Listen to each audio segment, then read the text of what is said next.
Imagine this. You're the new boss. You're assembling your Avengers team to take on the world. You've got the loyalists, the MAGA heavyweights, and you pick your Secretary of State, the guy who is supposed to be the face of American diplomacy. There's just one tiny, hilarious problem. Your top diplomat literally cannot enter the country of your biggest rival without getting flagged at the border. We're talking about Marco Rubio. The South China Morning Post is reporting that Rubio might join President Trump on his upcoming visit to Beijing. But here's the kicker. Rubio is currently on China's official sanctions list. Today, we're breaking down the most awkward diplomatic standoff of 2026. Is Beijing actually going to let him in? Or is this the ultimate no-vacancy sign for Washington? For those of you who don't spend your Friday nights reading Chinese foreign policy updates, let's recap. Back in 2020, Rubio was basically the final boss of China critics in the U.S. Senate. He wasn't just talking. He was pushing bills, sanctions, and calling out Beijing on everything from Hong Kong to trade. And Beijing noticed. They didn't just send a mean email, they put him on the do-not-fly list. The sanctions included a total ban on entering mainland China, Hong Kong, or Macau. They also froze his assets in China.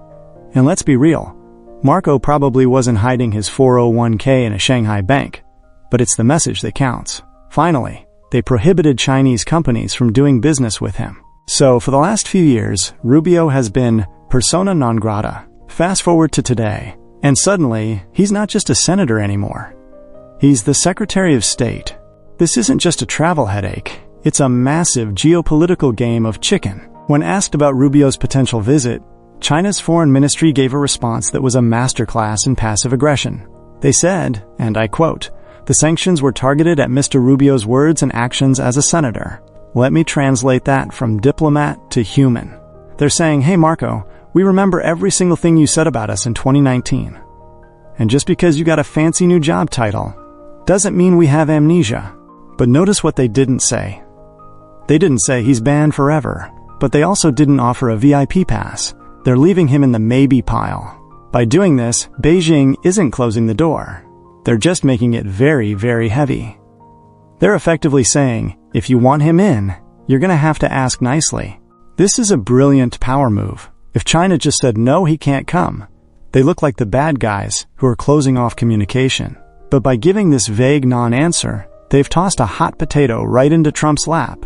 Now Washington has to sweat. They have two choices, and neither of them is great. Choice A is the safe route.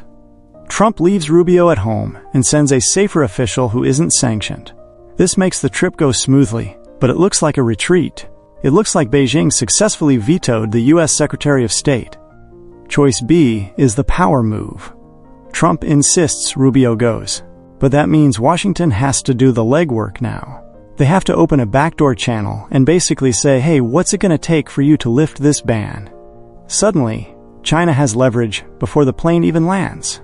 At the end of the day, Rubio's visa isn't just about a passport stamp. It's a litmus test for the next 4 years. Is this administration going to be about pure confrontation? If so, they'll bring Rubio, let the drama explode, and post about it on X. Or is it going to be about transactional pragmatism? If that's the case, they'll find a way to cut a deal. Beijing has laid the trap. They aren't saying no, but they aren't making it easy. Now we get to see if the Trump administration chooses to dodge the drama or walk right into the Great Wall of Awkward. So what do you think?